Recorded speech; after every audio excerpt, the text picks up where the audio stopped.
Hello my friends, welcome back to my channel. If you're new here, my name is Heidi, and today I'm going to be chatting with you all about my February reading wrap-up.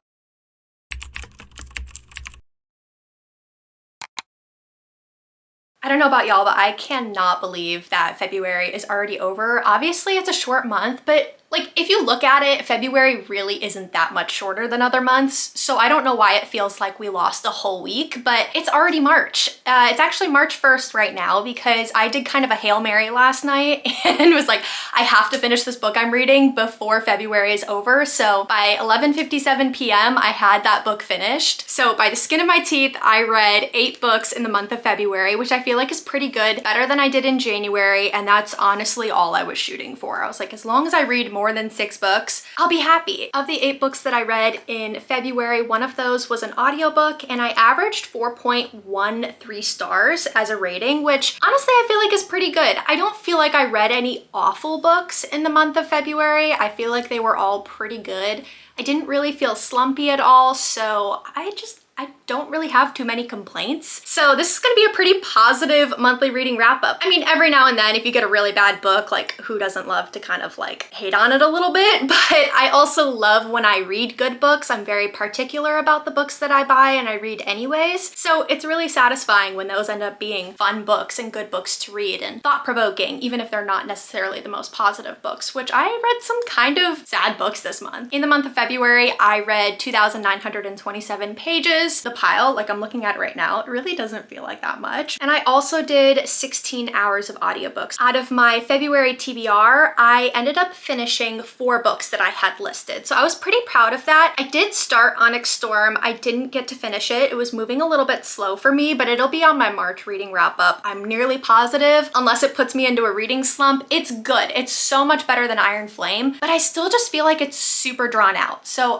my goal is to finish it in March because I can only avoid spoilers for so long. The other 2 books that I had chosen, they were just a little long or I wasn't interested in them. And then Malibu Rising, I was excited to read, but my local book club ended up picking that for March book club. So I didn't want to read it too far in advance because I feel like if you just read too many books after it, it's not really on the forefront of your mind when book club comes around, and I knew I wouldn't be able to contribute to discussion as thoroughly as I would have wanted to. I will be holding off on that one and reading it in March. Definitely a better reading month when it comes to my TBR jar prompts than I did in January, so baby steps. Maybe by the end of the year, I'll have a month where I've read every book that I pulled for my TBR jar. That is my goal. That is of my reading goals, that is one. I have to finish at least 1 month all of my TBR jar picks. Outside of the 8 books that I finished, I did start 3 books. Like I mentioned, I started Onyx Storm, so working my way through that. I also started Ward D by Frida McFadden. I love a good Frida McFadden book as a palate cleanser. Ward D is a super fast read. I think I'm about halfway through it. I'm reading it on my Kindle and it's kind of out of sight, out of mind, and I'm really just prioritizing my physical TBR at this time. So while it's good, I'm just kind of picking it up as I go. I'm not feeling too drawn to read it in one sitting, which I normally feel with a Frida McFadden book. So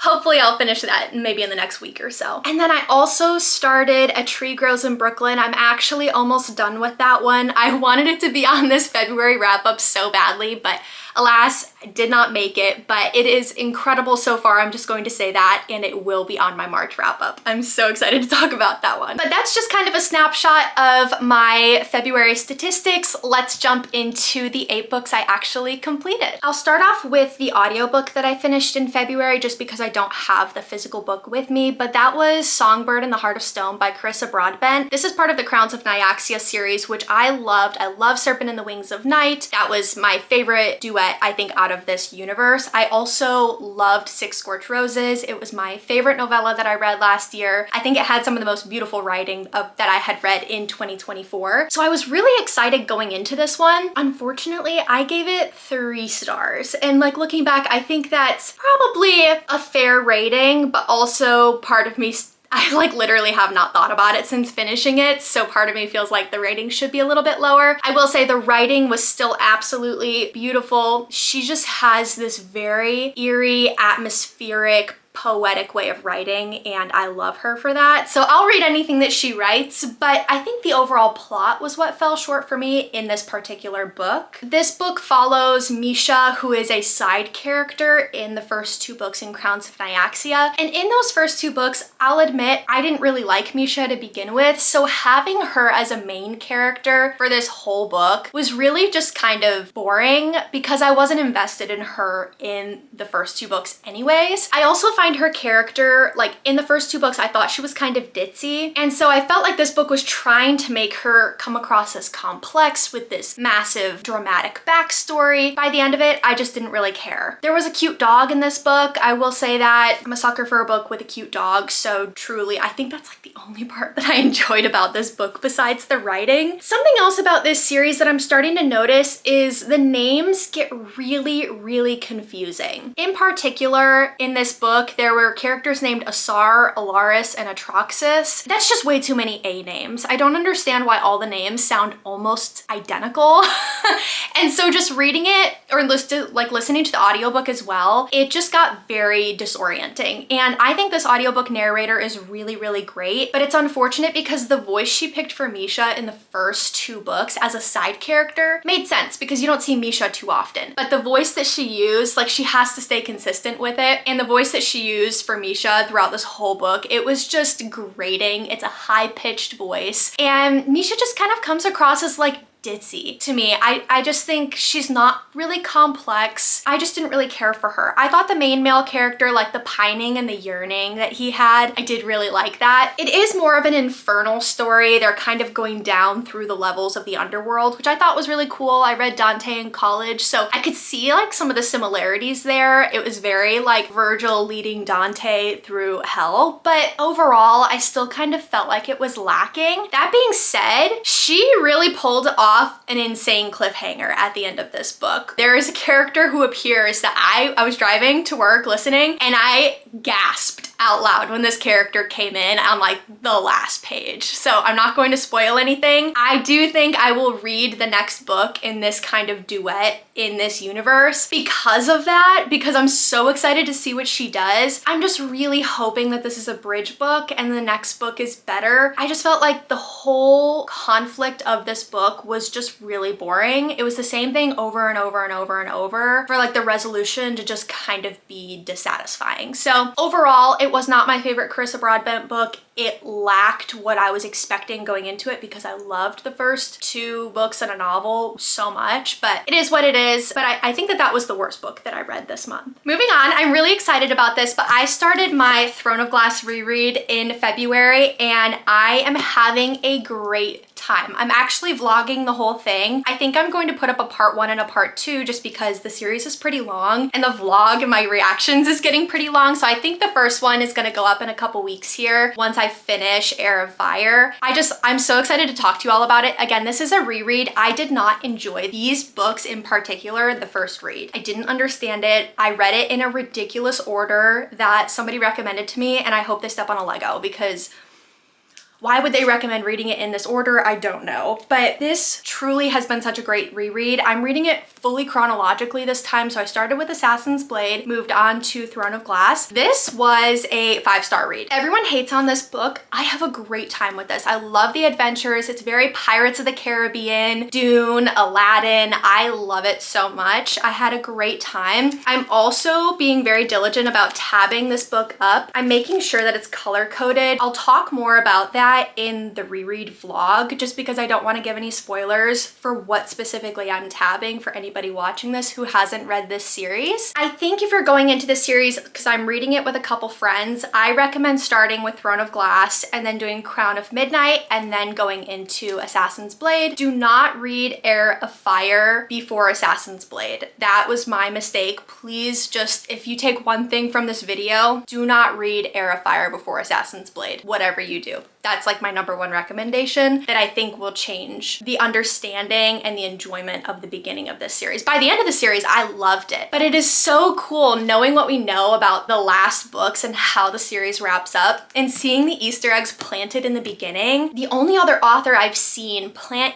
Easter eggs in her first book that carry through to the last book is J.K. Rowling. So to see Sarah J. Maas pull that off to that level is really extremely impressive. I'm having a great time. Again, I'm not going to go too far into this, but this was a 5-star read and this was a 4.5-star read. To kind of compare, this was a 1-star read when I read it the first time. I had an awful time reading this the first time I read it. Don't ask me why. I've completely changed my song and dance since then, and I'm so happy I'm going into this reread. I do plan to finish these definitely before summer, but I'm also trying to savor them. It's almost a better experience having not loved this series from the start, and now, oh my gosh, I'm having such a fun time. I'm having the experience on this reread that most people have the first time reading this series, so I'm really, really glad that I gave the first few books in particular a second chance. As a palette cleanser book, kind of after all of that fantasy, I read Flawless by Elsie Silver. This is my first Elsie Silver book. Heard a lot of people recommend this series. It was a good time. It was one of my TBR jar picks for February, so figured it's just an easy read. It was really short. The font is huge. So if you just want a kind of brainless romance to go into for a palette cleanser, I recommend this series. And heavy on the brainless part because there was not a thought in my brain when I was reading this. It was cute. I truly have not thought about it since reading it. And I don't mean that in a bad way. Like sometimes you just need a book that you can just read, have a good time, and then move on. It kind of sets you up if you're going into a depressing book or if you're going into a book that requires a lot of thought, like a nonfiction or a high fantasy. And this was one of those books for me. The main characters were fine. I didn't really feel overly attached to them, but I was interested in the side characters. And I've heard this isn't the reason that people read this series. They like the second book with one of the brothers and some of the later books as well. All that being said, I did love the brothers in this. I thought it was just like a cute time. This is very rom-com coded. This is like more rom-com than like Emily Henry, I would say, because Emily Henry handles some heavy topics. I felt like she was trying to sprinkle some trauma in there, and it just came off as like a way to make the characters seem more complex than they actually are. Again, it was a great time, but I gave it 3 stars. It was just middle of the line. I wouldn't not recommend it to anybody, and I wouldn't overly recommend it to anybody. If you like this genre and you want a cowboy romance, this might be the book for you. I don't love small town, and this small town wasn't really doing it for me. There wasn't anything interesting about the small town, and that's because the only thing that you focus on in this book is the characters. Like the setting does not matter. The plot really wasn't there. It was just like the characters kind of doing this and coming back to each other. It felt insta-lovey, which I don't genuinely love, and it was also forced proximity. I thought the banter was fun, and again, the side characters, I'm really interested to see what side characters the other books revolve around. I haven't done any research. I think one of them is the older brother. He might have multiple older brothers. I actually don't know.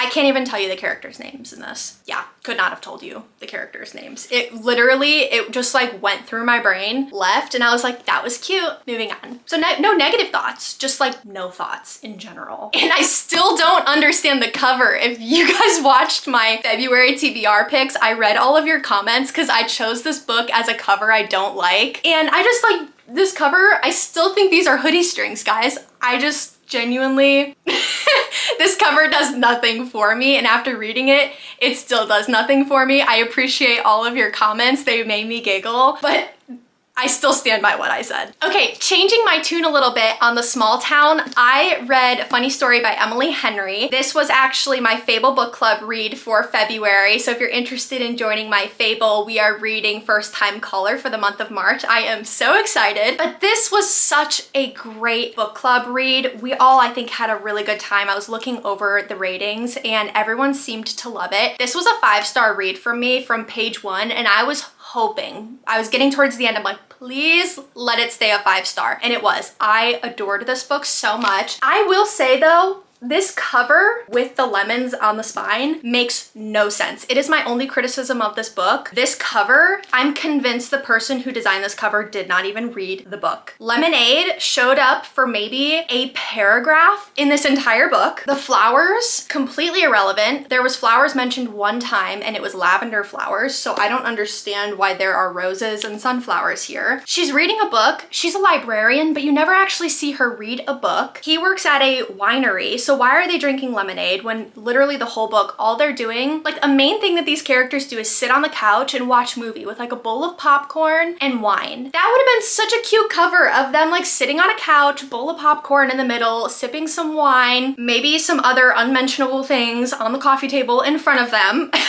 If you've read the book, if you know, you know. But this cover just made no sense to me. Like the color is beautiful, but why are they dressed like that? It's these colors. She looks like ketchup and mustard. My biggest criticism was this cover is completely unrelated to the book. And I'm really confused about the marketing purposes for that, because I think that a glass of wine or a bottle of wine with a cheese board and some lavender flowers would have been totally fine. Totally fine. You don't even have to do them sitting on a couch. But the lemons, it felt like she was trying to copy the 7-Year Slip, which I love that cover. It's one of my favorite covers. Don't ask me why, I just adore it. But that makes sense for that book. This makes no sense for this book. And I know it's probably not Emily Henry's final decision. It's her publisher. Just like her publisher decided to release this in hardback, even though all of her other books were paperback. Don't get me started on that.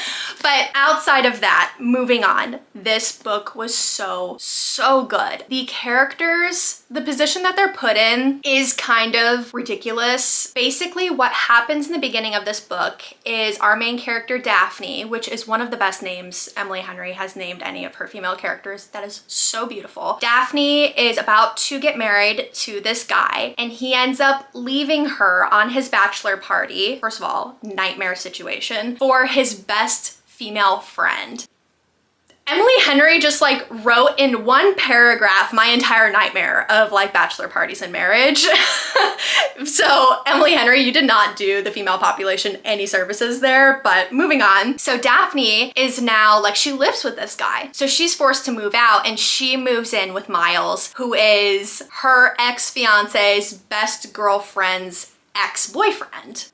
Yeah, so they become kind of forced proximity roommates, and they are like friends to lovers, and it is such a beautiful story. But the small town written in Funny Story is so atmospheric and so beautiful. It actually plays a role in the plot. I feel like a lot of authors do small town because they don't really want to write about the setting. They just want it to be fully character focused, which is fine. But I'm definitely somebody who appreciates beautiful poetic writing, and to do that, you usually have to describe the setting. Emily Henry is so good at that, and a lot of her books do tend to take place in a small town. There is one of her books that takes place in a small town that I thought was absolutely awful, and I was completely disinterested in the setting. But this one, it was so beautiful. I could see myself walking down the streets. I could see the flower baskets hanging from the lamp posts, and the small town setting contributed to the small town community. And the community in this book played a huge role in the characters' development and their healing process. Daphne, you know, has kind of moved around a lot, and she settles in and she's trying to figure out if she wants to stay. And the friendship that she makes, I think, was one of the best interpretations of adult friendship. Adult friendship is very difficult. If you make a friend in 5th grade and you carry that friendship through adulthood, that's one thing. But making a friend as an adult from scratch is actually very difficult. You're not connected, you know, 5 days a week through school like you were when you were a kid. You both have jobs, you might have family, you might have kids, and you might not get to see each other as often. And so that lack of forced proximity can make friendships maybe feel more distant or not as close as they were when you were kids. And so Daphne is experiencing this, and the struggles that she goes through to make friends, kind of the conflict that happens and the resolution of the conflict is very mature. I just thought it was so beautiful. Emily Henry really does a great job intertwining romance in her books with friendship.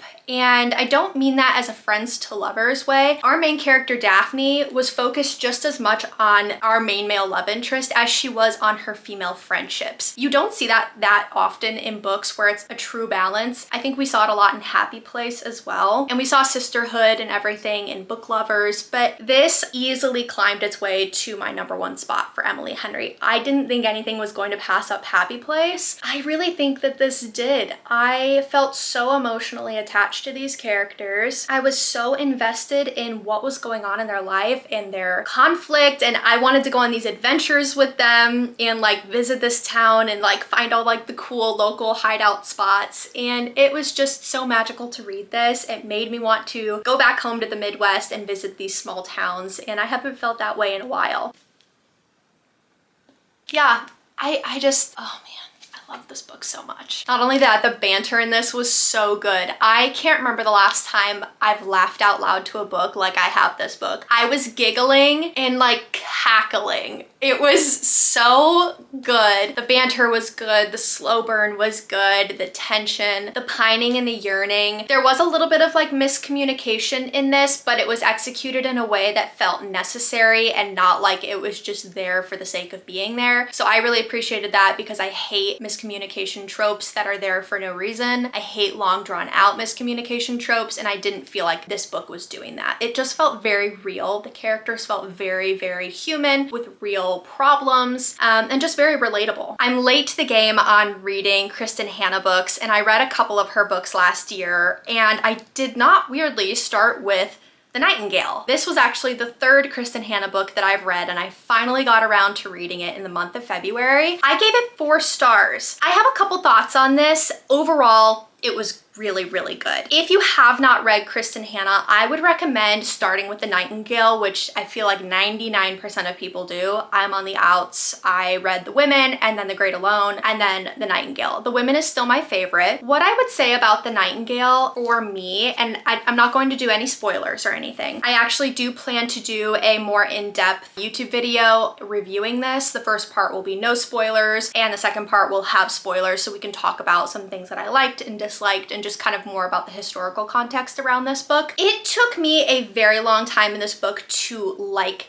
the characters. I feel like this is a very intentional thing that Kristen Hanna did, so it's not necessarily a criticism of this book. This book focuses around 2 sisters in occupied France during World War II. One sister is a mother, and the other sister is her younger one that's kind of more rambunctious, impulsive, and hot-headed. The older sister is more calm, cool, collected, and she kind of comes off a little bit more passive than her younger sister, and part of this reason is she will do anything to keep her daughter and herself alive. So if that means being compliant and doing what she's told by the Germans who are occupying her village, she'll do that. Now the younger sister gets really angry about all the demands and the rules and the injustices that are being forced upon her village by the Germans, which she has every right to feel that way. What I was frustrated about though was her hot-headed impulses and her reactivity towards these situations was actually putting her niece and her sister in life-threatening danger. It was really hard for me to like feel bad for her because she was like putting her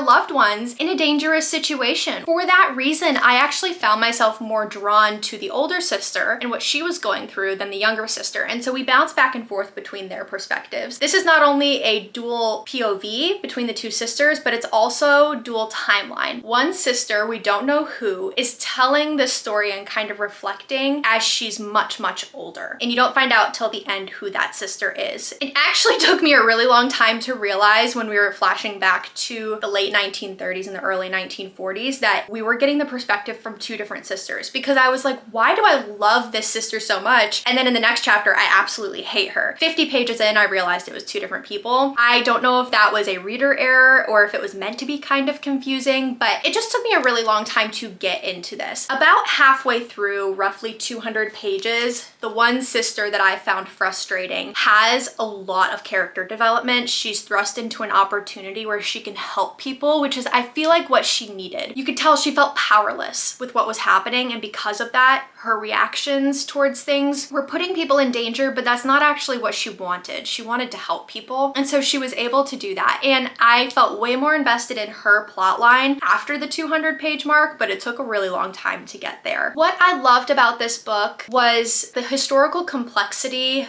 around the Germans, and we just get to see different characters here, and I feel like the narrative constantly is that all Germans knew what was happening and supported what was happening. And Kristen Hanna kind of addresses it in a very sensitive way that not all Germans, especially in the beginning of the war, knew what was happening to the extent at which it was happening. They also didn't necessarily support what was happening. We get a lot of difficult situations in this story, and I don't think we're necessarily meant to 100% sympathize with the certain German soldiers that we come into contact with, but I did appreciate that Kristen Hanna kind of sprinkled that historical complexity there. I know it's controversial. You could tell she did a lot of research, not just like about the war, but about certain situations and what was happening in occupied France at this time. And I really just appreciate, after reading so many of her books, how dedicated she is to getting the facts right, even though these are fictional characters. These books really make you think. They really make you kind of take a step back and reassess what you think you know about war overall and women in wartime and just the truth about war and what happens. She's really made me more sensitive to the topic, even though a lot of these situations are in the past and over with. I know that there are some undertones, carried into the future always. She's just made me so interested in going deeper into researching history. I did really enjoy this one. I think this is a great introduction to historical fiction if you're looking to get into it. She's a really, really wonderful author, very beautiful writing, and like I said, does her research. She's not using a historical setting to write a romance. She's not using a historical setting to write some outlandish story. She's using a historical setting to write about fictional characters who experienced real things. And I just really appreciate that about her. These very well could have been real people that, we'll never know the names of, and somehow she's still giving their story light, and I love that. She also addressed the complexity of what it means to be a woman, and I think also feminism. Look at it this way. We have a traditional mother of children who will do anything for her children, but she's more passive. And then we have this woman who doesn't want to be a mother, is extremely impulsive, a woman of her own agenda, but she takes risks for just as high rewards. I really think like these two sisters are two sides of the same coin. We're looking at women and neither one is better than the other. The mother is just as strong as the independent woman who is on this mission that she's on in this. And you're not looking at either of them as like weaker. You're not looking at the mother as weak. The things that the mother goes through to protect her children, I wouldn't survive it. Most women wouldn't, I don't think. When it comes to the life of your child, she stepped up to the challenge. And then this other woman knew that that was not the lifestyle that she was born for. And she ended up fulfilling her purpose in a completely different way as a more independent, new feminist kind of woman. Kristen Hanna does not portray either one as better or worse than the other. And I really loved that. She made the mother just as strong as the independent woman, and she made the independent woman just as respectable as the mother. I really don't have much more to say on that without talking more in depth with spoilers, but truly, this was such a thought-provoking read, and I really appreciated that the characters were so human and so flawed. It made me so much more invested in their story overall. The next book I read in February was Conversations with Friends by Sally Rooney. I read Normal People at the end of 2024 and liked it, but I struggled through it because something that Sally Rooney doesn't do is put quotations around dialogue. And so a lot of this just reads like a steady stream of consciousness, or it's just sometimes very difficult to separate the inner monologue to the conversations that are happening live. I say that because I was nervous going into this that this was going to be a really difficult read. I would have to reprogram my brain again to read in that kind of writing style, but this was so easy to read. Normal People is written from a third-person perspective, and this is written in a first-person perspective, and it made the definition of the dialogue that happens so much easier to separate from her inner monologue. So I really appreciated that. I read this. I almost read it in one sitting, but I fell asleep with like 50 pages left. It's a relatively short book. It's about 300 pages. So if you're looking for a quick, thought-provoking read, this is definitely it. In a weird way, it felt like a modern retelling from a woman's point of view of Great Gatsby. I can't really explain why, but the whole time I was reading this, I felt like I was reading a retelling of Great Gatsby in a modern setting. And it was just, there was something about it. But basically the plot of this book is these two young women who are best friends get intertwined intertwined with this older married couple who are in their 30s. A weird kind of romance strikes up between a couple of the characters, on and off romance between a couple of the other characters, and there's a lot of family drama. This book read like a thriller in the sense of its intensity and your need to like keep turning the page, but it wasn't thrilling. It always kind of like hung on that edge of feeling like a shoe was about to drop, but the shoe actually never dropped. And when it did, it wasn't in the way that you thought it would. But I've never actually read a book that felt like I was reading a thriller and I was like, what's gonna happen? What's gonna happen? I'm getting nervous, but it wasn't scary. It wasn't a thriller. It was just very intense family and romantic drama. And it was weird. This is a very interesting psychological book. I do believe this is Sally Rooney's debut novel, which it's very impressive that she was able to write this type of psychological complexity. I don't know what Sally Rooney's background is. She really portrayed the main character who we get in first person in a bizarre light. There were times where I was reading and I was like, yeah, I'm on her side. That would annoy me too. That would frustrate me too. That would make me laugh. I would think the same thing. And then other times I'm like, oh my gosh, this person is crazy. Like, she really makes it seem like you're reading from two different people at certain points. But this is a really young woman. She is, I think, just turned 20, 21. This book kind of addresses just the complexities of coming of age and female friendships. I feel like everyone talks about female friendships, you know, in a strong and feminist and supportive light, but a lot of times female friendships are filled with competition, drama, and cold shouldering. And so we see a lot of that here and just a lot of that confusion of coming of age. And this character is starting to learn things about herself and is trying to just figure out what she wants. Does she want certain things because society is telling her she wants certain things and because the people around her are telling her that? Or does she also want those things? Or how is she going to make a stand when she decides that she doesn't want the things that she, for the whole book, has been fighting for? She also has some health complications, which makes her inner monologue very interesting because there's this constant battle of her acknowledging and not acknowledging what's going on in her body. This was just a very interesting read. I gave this 4 stars. It's one I flew through. I feel like her writing was so beautiful. These characters were just so human. I don't think we were meant to really like these characters, but I think every character in here has a piece of every single person who could possibly read this book. You will find some type of relatable tidbit in at least one of the characters, while also finding a tidbit of yourself that maybe you don't want to relate to, but you know deep down you kind of do. And I think this book is just meant to be a conversation of the flaws that humans have and how we persevere, how maybe we don't persevere, and also the lies that we tell ourselves about who we truly are compared to who we want other people to think that we are and how we portray ourselves. There were parts of this book tied to the main character's inner monologue that I found a bit disturbing. So if you're not interested in psychological thrillers, while this wasn't a thriller, I think there are still psychological pieces here that kind of give you a window into this character, and the thoughts that she has are sometimes very dark. The way that she looks at other human beings is sometimes very dark and disturbing. So I would say while this cover looks very cheery, it's definitely not a happy book. So go into it just kind of knowing that grain of salt. But I, on the first read, enjoyed this more than I enjoyed Normal People. Normal People I had to sit with for a while before it became a 5-star read, and part of that was influenced by how much I loved the show. I have not seen the show for this one. It doesn't look like the ratings are as good as Normal People. I think if you're looking to get into Sally Rooney, this one was a much easier read than Normal People, so I would recommend giving this one a shot first. Okay, last but not least, I finished Magnolia Park's The Long Way Home last night at 11:57 p.m. I was scrambling to get my Goodreads rating in before it hit midnight because it was still the last day of February. I haven't even posted my Goodreads review,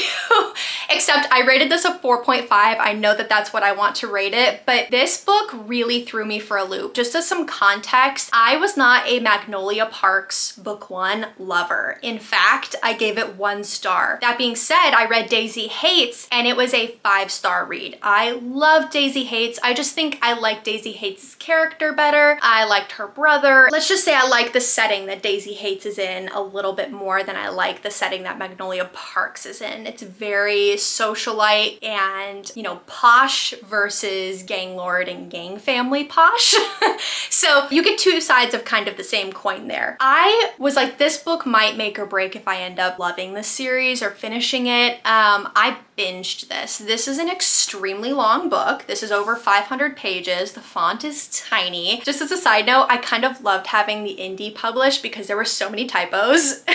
But it was just like, you can tell why people love this book despite all of that. It really just shows that like she didn't need a publisher and a professional editor to write incredible books. This book, I think, is a pivotal point in the Magnolia Parks universe journey that we all have to go on. The things that we hate about Magnolia and BJ's relationship in book 1, or at least I hated about their relationship in book 1, went through so much explanation in this book. We find out a huge part of their past in this book where as soon as I read it, I was like, and it all makes sense. And now I am so invested. I do not watch reality TV show. I do not watch trash TV. I do not watch trash books. And I use the word trash because like we all say, oh, I watch trash TV and we love it. Like I'm not judging, but I just like, that is not my cup of tea. But I was like, whoa, if I were to read trash books or watch trash TV, this is the story I would want to follow because holy crap, the stuff that they go through, the drama that they go through.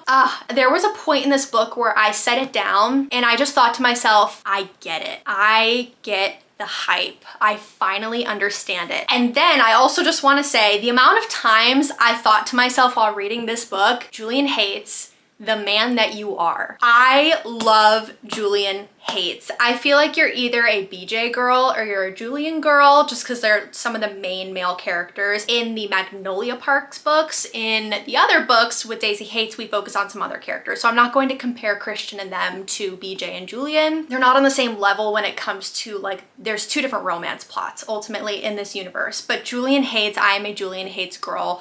For sure. The way that I look at it, and this is just a personal opinion, BJ is a boy, Julian is a man. And while they are both extremely flawed, at the end of the day, I just am so drawn to Julian's character and what he's going through. All that being said, we get a lot of chapters in here from BJ's perspective. And for some reason, I don't remember getting so much from BJ in book 1 as we did here. And I just really began to understand his character and understand why he's been doing the things that he's doing, why he has these complex relationships with women and with Magnolia. Magnolia also was a lot more likable in this book. Something happens in this book about 2/3 of the way through, and Magnolia has a conversation with Daisy Hates. And that conversation, if you've read it, you probably know what I'm talking about, but it's where Magnolia just sits down and for a brief moment seems very human when she's talking to Daisy. She doesn't seem like this posh socialite who's just living off in La La Land. She really makes herself seem human and has a real conversation with Daisy and relates to what Daisy's is going through and apologizes to Daisy and just says, that must have been very difficult for you. And that is one of the most sensitive things I think we get from Magnolia up until this point that doesn't seem self-serving. And I loved that moment between the 2 of them. I knew after reading that and then after reading about like past things that have happened that I was like, I'm hooked. I'm hooked. Characters do things where you think they had one motive and they actually had a completely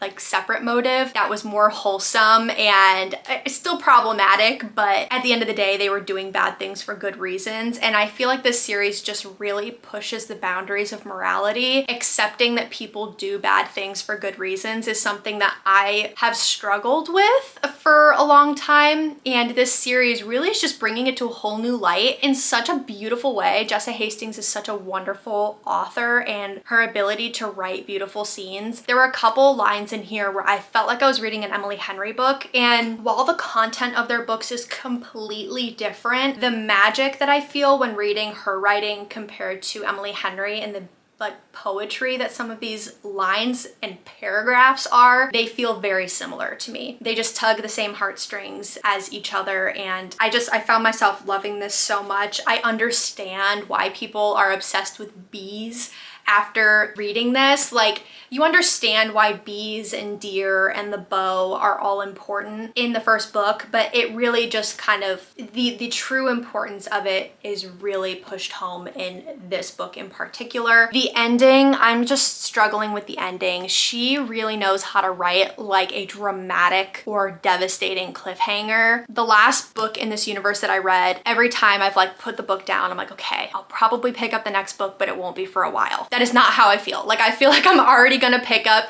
Daisy Hates the Great Undoing in March. I'm like, I need to know what happens, because there is no way what happened at the end of this book actually happened. And outside of that, even if it did happen, I'm trying to understand like the science of it. I don't understand how it happened. I'm just gonna leave that there, because the spoilers that you could talk about in this book, I feel like would just change the game for somebody going into book one, but I want you to experience it. What I want to say about this, I guess as a closing thought, if you're like me and you did not like book one, that is totally okay, because I feel like a lot of people are like judgmental. If you don't like Magnolia Parks, you know, do you even read? It's okay, like you don't have to like it. But I pushed through, and I'm really glad that I did. If somebody had told me that when I read book one, I probably wouldn't have listened to their advice. I just had to like want to read this series. But if you feel like you and I are in the same shoes and you didn't like book one and you're kind of debating, you'll probably love Daisy Hates. I feel like people who don't like Magnolia love Daisy, and I'm definitely in that boat. But this one, don't dread going into this one. This one I feel like is so much better than Magnolia Parks 1 in my personal opinion, and it got me so excited to continue reading this series. So yeah, that's all I'm gonna say. But this was a 4.5 star read. Julian might be a top 5 book boyfriend. I'm gonna have to think that one over, but he's climbing the ranks actually. But those are the 8 books that I read in the month of February. Thank you so much for watching this wrap up video. These are so fun. It's so satisfying to do these videos. Before I made my YouTube channel, I found wrap up videos in particular very encouraging as somebody who is getting back into reading. They were not only a great way to learn about more books and kind of get out of my ACOTAR bubble that I was in, which not a problem with that, but I really needed some suggestions. It also got me excited about reading different genres. Like, there are genres in this stack alone, like contemporary, more psychological fiction and historical fiction, that I never thought I would read. And I'm here reading and also loving them. So if you're getting back into reading, I hope that you found this video inspiring and encouraging, and maybe you'll pick up one of these options. I hope you do. If you do, let me know. If you love this video, please like and subscribe. It helps out my channel a lot. I post weekly bookish things, and like I mentioned, I will be posting my Throne of Glass reading vlog pretty soon here, along with some other ranking videos coming up as well. Now that I'm getting more established on YouTube, I'm seeing a lot of repeat people in the comments and messaging me on different platforms about my YouTube videos, and it makes me so happy. I've connected with people from all over the world already. Even though this channel is pretty small, it just brings me so much joy. The book community is so wonderful, and I feel like I'm on the right side of the book community, and everyone is so supportive. No matter what you read or do or don't like, this is a safe space, just know that. And I'm so glad that you found my little reading corner. But thank you again for watching. I hope you have a wonderful reading month, and I'll see you next time. Love ya.